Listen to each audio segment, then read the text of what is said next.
Should we go on? Yeah, I think we should. Okay. I need your microphone.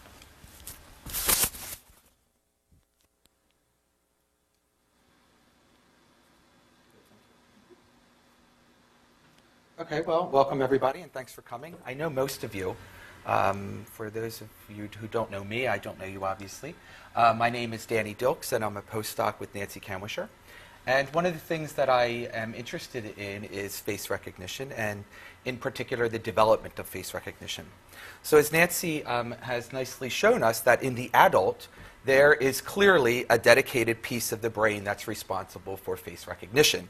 And she called this in 1997 the fusiform face area, the FFA. And again, just to revisit that for a moment, what that is it's a piece of cortex, again, that is going to preferentially respond to many different sorts of faces and not respond, or not as strongly respond to some non-preferred categories like objects and bodies and so on. Now, the project that I'm involved in currently, however, is not looking at the FFA in the adult, but rather looking at it in the child. So what are we learning from scanning your children about the development of face recognition? And we can do that by looking then at the FFA, the precise piece of tissue that we know exists in the adult. How does it change over development? When does it arise? And how does it look like an adult, and when? So the research question clearly is then, when does this FFA develop in childhood?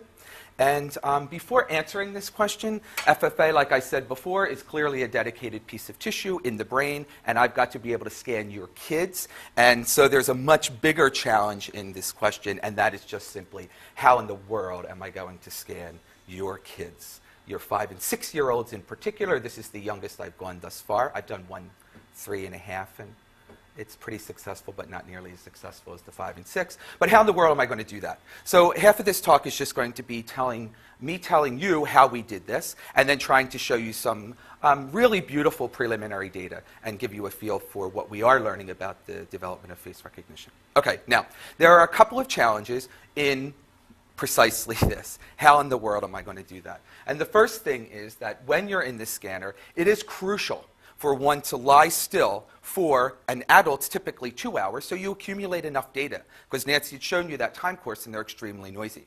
So I want to get enough data in a child, and the child we figured was able to stay in there for 1 hour at most.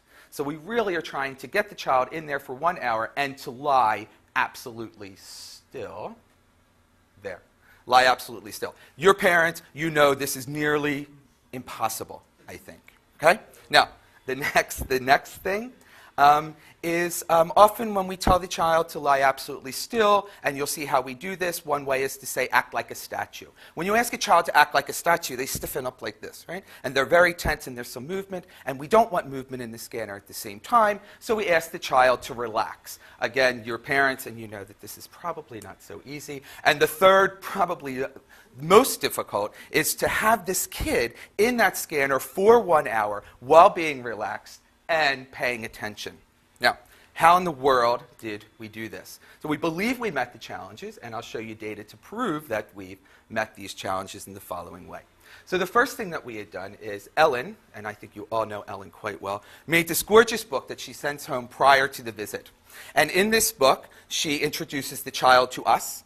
She shows the child pictures of the scanner, so the child's not scared when he or she comes and looks and sees this massive machine. And then we have these 3 S's, these 3 words that begin with S. And these 3 words actually help us overcome the challenges that I talked about before. And those 3 words are still, soft, and super duper. Still, obviously, tells the child to not move, to lie in that scanner for 1 hour.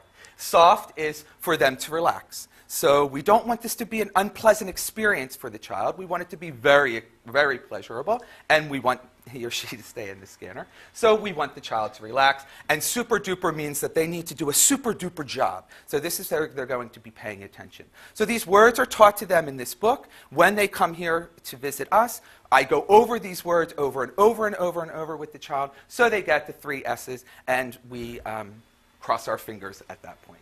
Okay, now, the second thing we do is upon the child's arrival, he or she is first introduced to scanning in a mock scanner. So he doesn't first see the real scanner. He sees a pretend scanner, which is also actually pictured in the book. And the pretend scanner looks something like this, which looks very much like the real scanner. It's just slightly smaller. But the child is asked to lie on the bed, and he or she's going to go inside the scanner, watch his or her favorite movie.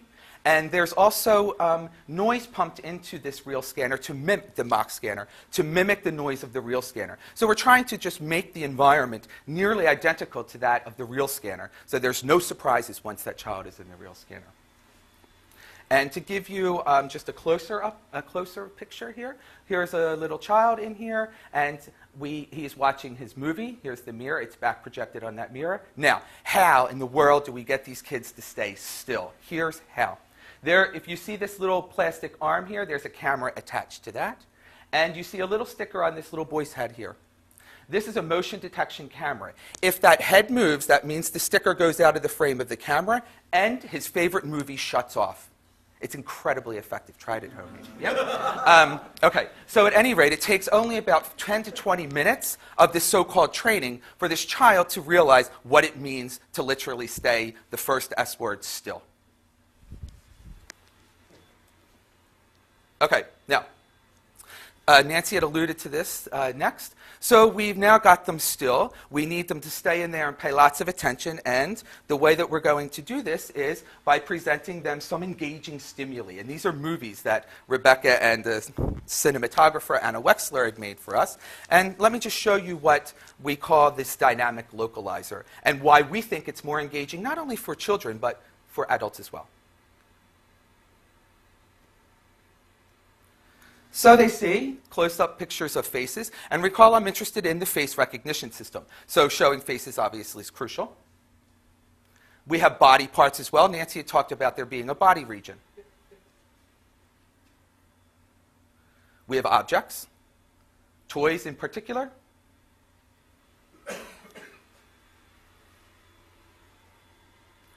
We have scenes. Nancy had also talked about this place area.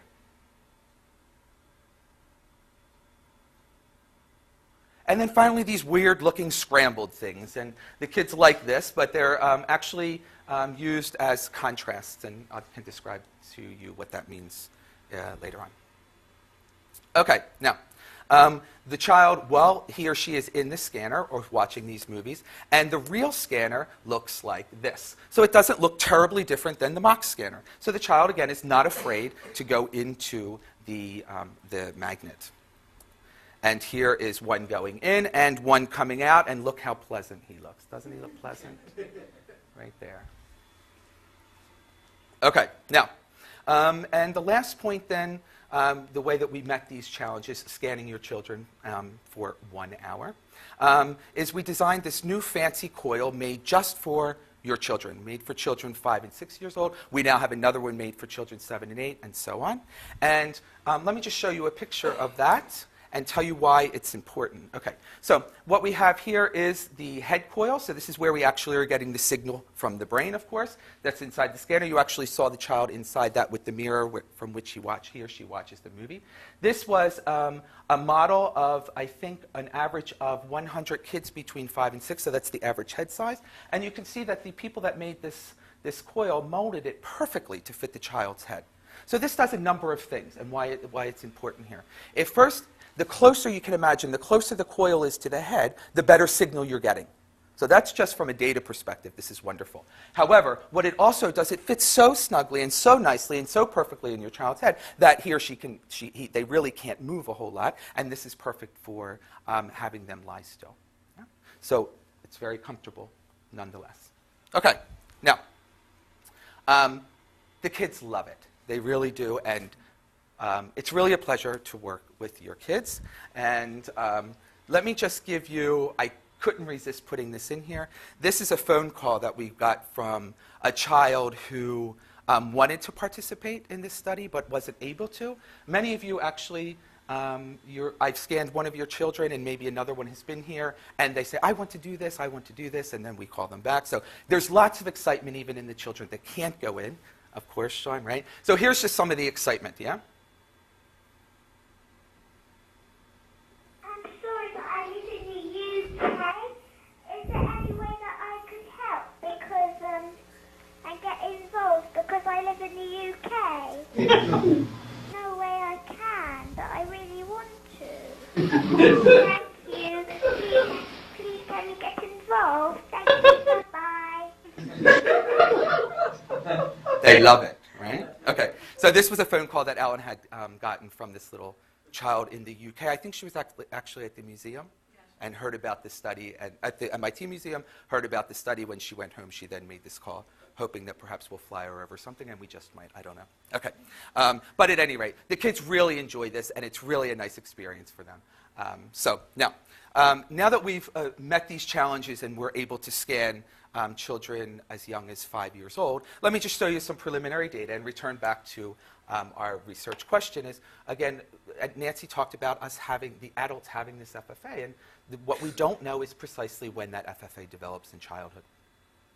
Okay, now, the way that I've done that thus far, or attempted to answer this question thus far, is I compared the FFA in children, yours, to adults on two measurements. You can ask one about literally the size of that neural tissue, that dedicated piece of cortex, and you can also ask about its selectivity. How much is it going to respond to faces? And you might think then, using these two variables, you might have a number of hypotheses. And the first is literally that FFA gets bigger over time with age and experience. So Nancy had said something about this hypothesis. Maybe selectivity or size has to do with the number of people you know, the number of faces literally one sees, right? It's maybe along those same lines, but as we get older and we experience faces more, maybe this tissue grows.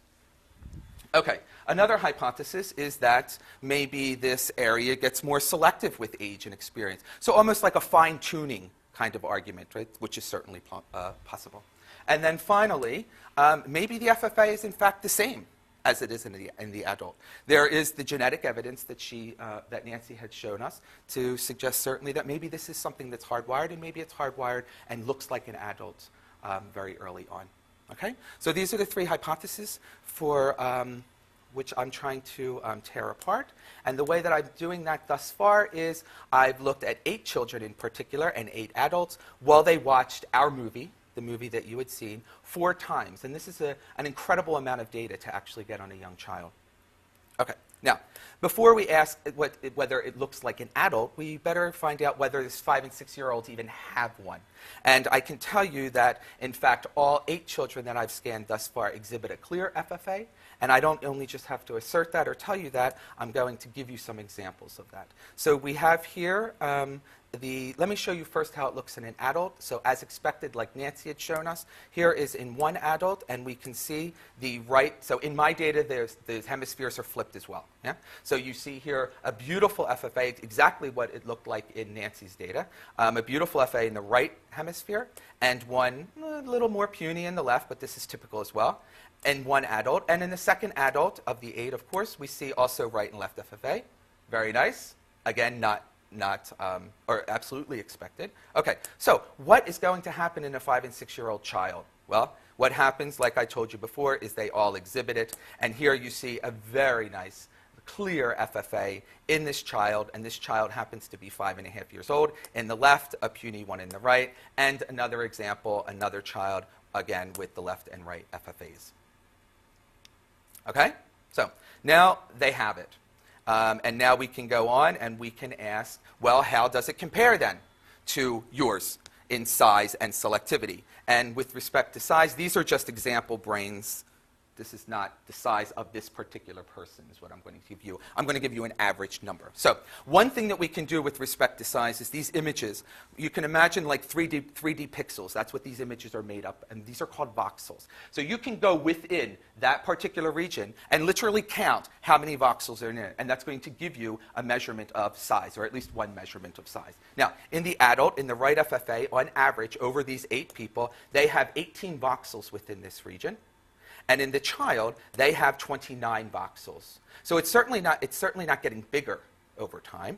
In the left hemisphere, in the left FFA, the adult has approximately 17 voxels on average and 19. And I can tell you that when you do the appropriate statistics on this, there are no significant differences between the size of the right FFAs and the size of the left FFAs between children and adults. Okay? So to the size then, like I said before, kids seem to look just like adults with respect to the size of the FFA, or number of voxels. Okay. Now, another variable we can look at is selectivity. And again, this is how well this area is responding to faces. We know in the adult it responds incredibly strongly to faces and not so much to other categories, nearly 2 times to faces than it does to others. How about in children? So how does the FFA respond to these different movies that I had shown them, these different categories? Well, let's take a look first in that right FFA again, the one that we typically were talking about, Nancy was typically talking about, and these are our 8 adults. On the x-axis, we've got the different movies, faces, bodies, scenes, objects scrambled, and we have here, this is something called percent signal change. That's how much more it's responding to that category greater than that fixation, the baseline like Nancy was talking about, the dot. Okay? And what you can see while you're looking at the red bar is that in the right fusiform face area, in adults, it responds significantly more to faces than it does to any of the other categories. This is the very, very typical pattern. Now, how about children? What is going on? How selective, or how is their FFA going to respond? And you can see that it responds nearly identically to that of the adults, in that it's significantly greater response to faces than any other object category. Now, there's the beauty of the brain that there's 2 hemispheres, so we can not only look in the right FFA, but what goes on in the left FFA. And you can see that it's the exact same pattern. So the response in the left FFA in children, again, is certainly responding more to faces than any other category and looks nearly identical to that of adults. So, in terms of the response profile, or at least this one way of measuring the selectivity, it looks as though children and adults are the same. Okay, so I'm going to end very shortly, and then Rebecca will come up here. But let's return to the hypotheses then, at least that we were trying to tear apart. The first is that the FFA gets bigger with age, and I'd shown you that that is not the case. In fact, if anything, there might be a trend that the FFA, at least in the right FFA in a child, is slightly bigger. This is a trend. There's not a significant difference there. But it's certainly not bigger. The second thing, I showed you data that the FFA certainly isn't more selective in the adult than it is in child. In fact, they look very, very similar. And so it leaves us with then those data being consistent with the FFA being very similar in the adult as it is in the child. Okay. So I started the talk with asking the question, what are we learning about the development of face recognition? And what I can tell you thus far is that the FFA develops early, so this is 5 or 6 years old, and is adult, in fact, in size and selectivity by at least 5 years of age. Now, this is not only important information for normal development, but it's also critically important when we're going to look at populations, atypical populations, developmental disorders, for example. And this is actually part of a much larger project. And these normal data will be part of a much larger project where we are going to look at children, for example, with autism. So there are some theories bounced around out there suggesting there might be some face processing difficulties in autism. Well, this is a perfect way to look at that, right? We can now look at what the FFA looks in how these FFA looks in people with autism. So that's something that we're going to look at, of course, next. And then finally, Nancy also talked about all of these other these very specific regions of cortex, like the PPA and the EBA. And you saw the movie had all of these stimuli classes. I can now look at those and ask exactly the same question I asked in the FFA. What do these look like over development as well? And stay tuned. Come back next year, 6 months, whatever, and I shall give you that answer. I thank you so much. This would have never, ever happened without you and your children. So thank you. I noticed in the chart the one thing that seemed, and again it didn't seem significantly, but it was the objects. The scrambled object seemed to be the one thing that stood out a little in the children. Do you think that's significant in any way? I'm not sure. I don't remember either. In the right FFA, the scrambled objects were slightly higher than 0 in the kids. I think they were 0 in the in the adults. adults. We looked for. Good eye. I don't think it's significant. I don't remember exactly. I don't think it's significant. Because that kind of ties with what you say about the selectivity. Because it could be that the children are looking for patterns that we've decided now. And are they looking for a face in that object pattern? Yeah, it's certainly possible. Yeah. Yes. Are the voxels the same size in adults and children? I mean, is that region the same, or does it grow with age, or relative to the brain size? Is that relative? So they're the same size right now. So the voxels that I use, the size voxels in children and adults, is exactly the same. Okay. So that's an answer to that question. And then the second, in terms of if something's growing, I'm showing that there's no difference. So the child's brain, you might imagine, is smaller, and it is smaller. It is smaller. Right? And if then you had to normalize to that, right? Yeah. You would only need to do that if you found some sort of difference straight away. And if you're finding no difference, then the normalization isn't going to do it. Right. Although, given that we have a bit of a trend that the face area is a little bit larger in the kids and the adults, if we normalize, that might be significant. It might be much larger. Much larger. Yeah. Well, the answer actually Your is face area is no, getting it's not. smaller every day. Yes, even after normalization, they're still not significantly different. Okay. Even that trend. Yeah. Do you have any data that shows when the FFA actually starts to develop? Oh, we'd love to know. This is a problem because, it's hard to scan kids younger than 5. Yeah. I'm actually guessing it's there way early. A year, 6 months, I don't know. But that's tough. If you have any 6-month-old babies, we're taking all donations. Should we go on? Yeah, I think we should. Okay. I need your microphone.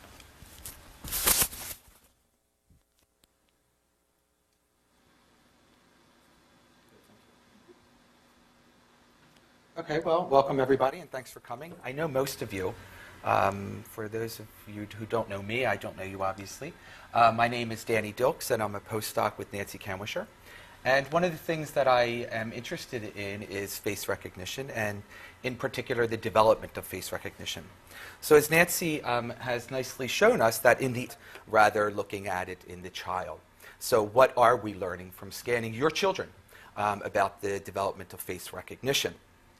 And we can do that by looking then at the FFA, the precise piece of tissue that we know exists in the adult. How does it change over development? When does it arise? And how does it look like an adult, and when? So the research question clearly is then, when does this FFA develop in childhood? And before answering this question, FFA, like I said before, is clearly a dedicated piece of tissue in the brain, and I've got to be able to scan your kids. And so there's a much bigger challenge in this question, and that is just simply, how in the world am I going to scan your kids? Your 5- and 6-year-olds in particular. This is the youngest I've gone thus far. I've done one 3.5, and it's pretty successful, but not nearly as successful as the 5 and 6. But how in the world am I going to do that? So half of this talk is just going to be telling you how we did this, and then trying to show you some really beautiful preliminary data and give you a feel for what we are learning about the development of face recognition. Okay, now, there are a couple of challenges in precisely this. How in the world am I going to do that? And the first thing is that when you're in this scanner, it is crucial for one to lie still for an adult's typically 2 hours, so you accumulate enough data. Because Nancy had shown you that time course, and they're extremely noisy. So I want to get enough data in a child, and the child we figured was able to stay in there for 1 hour at most. So we really are trying to get the child in there for 1 hour and to lie absolutely still. There. Lie absolutely still. Your parents, you know this is nearly impossible, I think. Okay? Now, adult, there is clearly a dedicated piece of the brain that's responsible for face recognition. And she called this in 1997 the fusiform face area, the FFA. And again, just to revisit that for a moment, what that is is it's a piece of cortex, again, that is going to preferentially respond to many different sorts of faces and not respond or not as strongly respond to some non-preferred categories like objects and bodies and so on. Now, the project that I'm involved in currently, however, is not looking at the FFA in the adult, but